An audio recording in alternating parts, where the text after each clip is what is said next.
Hello everyone, it's Myung-Kuzan. Today I am going to read S5 Discovery. Oxford Read and Discover, Transportation Then and Now. Chapter 1, Then and Now. Until about 7,000 years ago, people had to walk everywhere. Then they started to use animals for transportation. Later, people invented vehicles, animals. People used horses and donkeys for transportation in lots of places. People also used camels in Africa, elephants in Asia, and llamas in South America. People still use animals for transportation today. The first vehicles. People made rafts from tree trunks. They floated on their rafts along rivers and on lakes. It was easier than swimming. They didn't get wet. These were the first vehicle. Sleds were like rafts, but they were used on land. They were useful because it's easier to pull heavy things than to lift them. The wheel. About 5,500 years ago, people added wheels to sleds. Farmers and traders made carts with 2 or more wooden wheels. Cows and horses pulled the carts. Carts with wheels were much faster than sleds. The wheel is one of the most important inventions in history, and today you can see wheels everywhere. Cars, buses, trucks and trains, bicycles, motorcycles, and planes all have wheels. Wheels are important in engines too. The truck with a lot of trailers is called a road train. The longest road train was Australian. It had 117 trailers with 2,126 wheels. International transportation. Until about 10,000 years ago, people lived in small family groups. They didn't travel a lot, and as villages and towns became bigger, people had to travel to find food. People used animals to carry goods like meat and fur. Then about 6,000 years ago, people started to travel long distances to trade metals, salt, and spices. Ships began trading in the Middle East 4,500 years ago. People used the ships because animals could not travel over water. Soon, people were trading all around Europe and Asia. Traders took Chinese silk to Europe along the Silk Road 2,500 years ago. They used horses and camels to carry the silk more than 3,000 kilometers. Transportation today. Today, every country in the world uses water, air, and land transportation to trade food, fuel, clothes, and other goods like cars and TVs. Tourists started to go on vacation by train and boat 200 years ago. From about 1960, with the invention of large passenger planes, tourism became very popular. Today, about 900 million tourists travel to another country every year. In 2001, an American called Dennis Tito was the first space tourist. He flew in a Russian spaceship to the International Space Station. Will tourists travel to the moon one day? Chapter 2, Boats and Ships. We use boats and ships to transport passengers and freight.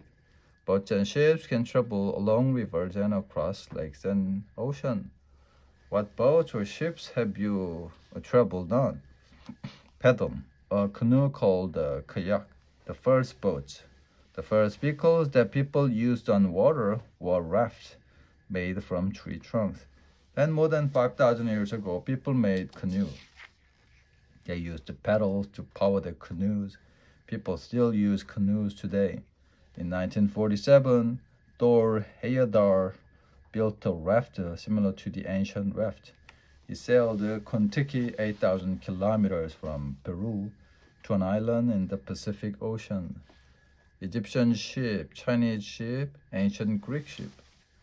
The first ships. Egyptian traders sailed the first ships about 4,500 years ago on the River Nile. Later, the ancient Greeks sailed the larger ships around the Mediterranean Sea.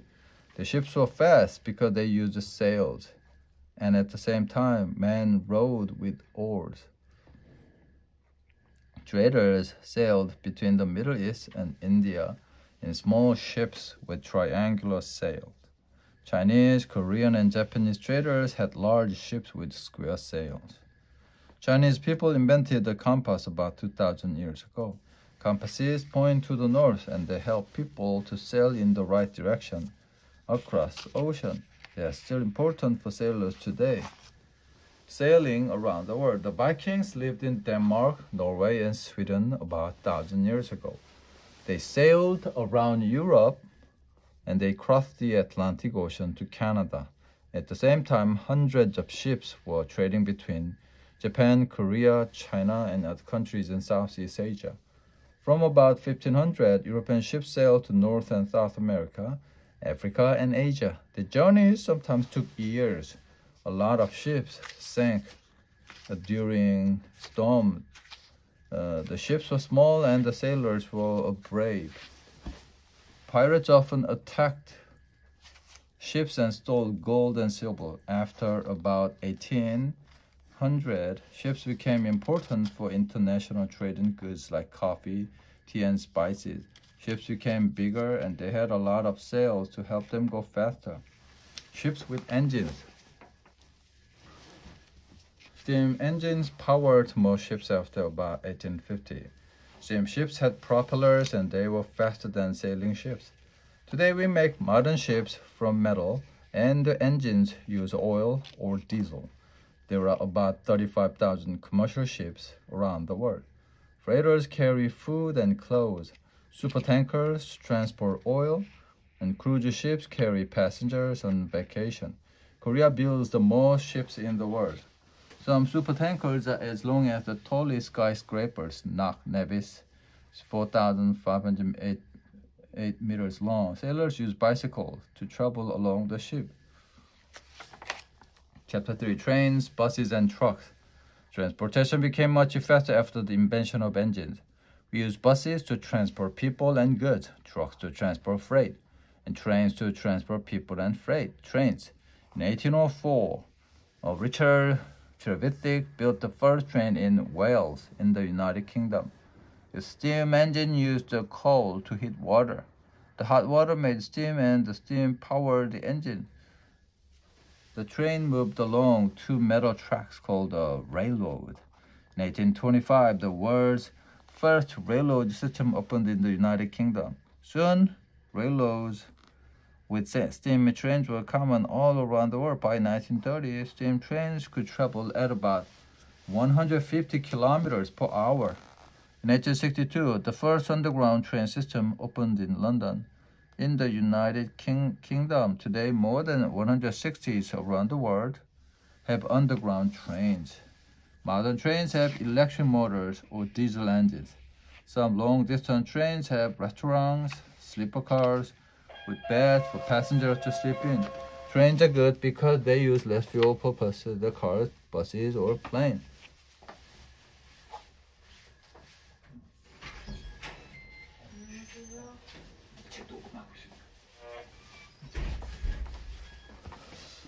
Some high-speed trains can travel at more than 300 kilometers per hour. The longest train journey in the world is 9,288 kilometers. The Trans-Siberian Express takes 6 days to travel across Russia from Moscow to Vladivostok.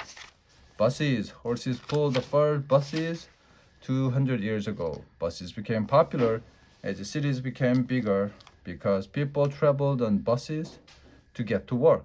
Modern buses have diesel engines or electric motor. Most buses can carry more than 40 passengers and some very long articulated buses can carry 120 people. In many countries, special buses take children to school. In places with no train, buses carry passengers long distances between cities. In some countries, buses carry a lot of passengers and goods. Where the hills are very big, people use trucks instead of buses because they are more powerful. Trains can only go on railroads, but trucks can go anywhere where there are roads. Trucks can carry many different things. Tanker trucks carry gasoline or milk. Refrigerator trucks keep food cold. In mining areas, people use huge trucks to carry coal and rocks. Long trucks often have a cab for the driver and a separate trailer for the freight. The cab with a separate trailer helps long trucks to turn. Some cabs have a bed so the driver can drive a long distance and then stop and sleep. One of the biggest trucks in the world is the Terex Titan in Canada. Each wheel is bigger than 2 people. Wow, look at this little people in the tire. Wow. The end. Part A.